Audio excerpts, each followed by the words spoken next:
The Emperor's New Clothes. Story time with Rabia Nichum.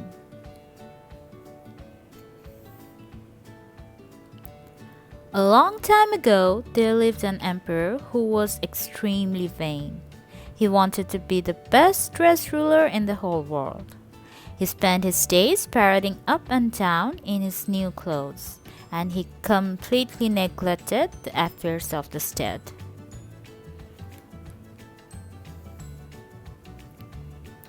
One day, two strangers asked to be received at the palace.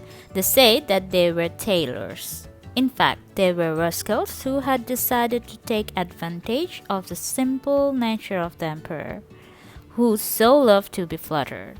"Sir," said one of them, "we wish to offer you a most extraordinary suit. Not only is it the finest suit ever to be made, but it is particularly special because only very intelligent people can see it. The clothes are quite invisible to anyone who is not very clever." The emperor was completely fooled by what they said and immediately ordered the new clothes. "Sir," replied the other scoundrel, "it is not possible to produce this garment in under a month because we have to spin the cloth first. This is a very delicate task, and we must warn your Majesty that it is also very expensive." "I am so looking forward to having such an unusual suit that I am willing to pay any price," said the emperor. And he gave orders that the tailors should stay at the palace and they should want for nothing. They took an enormous quantity of gold thread up to their room. All day long they pretended to be spinning, and each time they left the palace, they hid away a length of gold thread. All the emperor's ministers wanted to seem intelligent, and they reported back to the emperor that they had never laid eyes on such a beautiful set of clothes.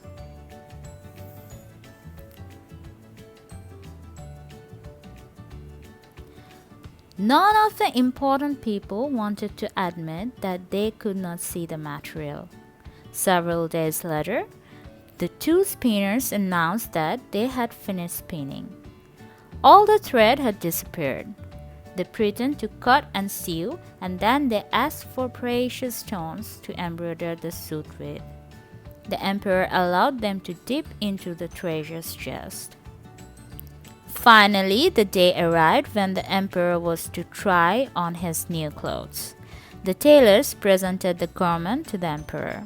The brave man only saw an empty casket, but as he did not want to appear more foolish than his ministers, he pretended to be thrilled, admiring the choice of colors and the quality of the thread.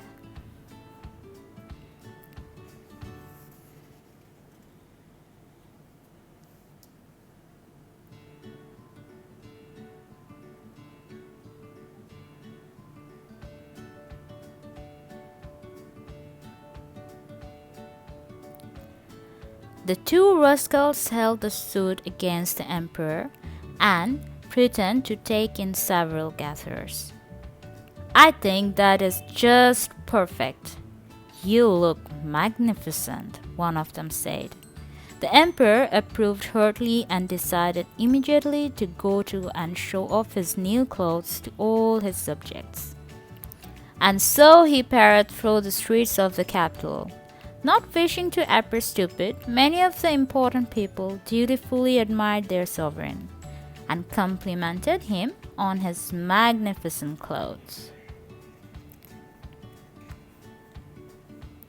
And all the children started to make funny remarks about what the emperor was wearing. Important people had trouble keeping a straight face. Some of them started to laugh. Then others joined in, and soon everybody was laughing.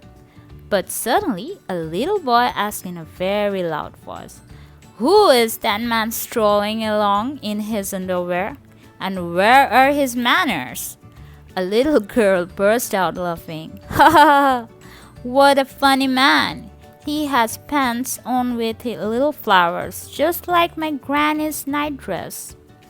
The emperor finally understood that his subjects were laughing at him and that the two tailors had well and truly tricked him.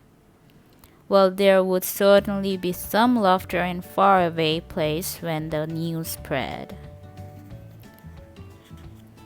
The royal procession stopped abruptly. The emperor fell in confusion through the little streets and crept back into the palace in a way that was not very regal at all. For a long time, he heard the guards' laughter ringing in his ears. Of course, the two scoundrels had meanwhile fled with the golden thread and the precious stones. They were very good at disappearing from sight completely, because they were never heard of again, and nor was the stolen treasure. But the emperor had learned his lesson. He understood how his vanity had made him a laughing stock, and from then on he got on with the business of running his country. He soon became an excellent ruler, respected by everyone.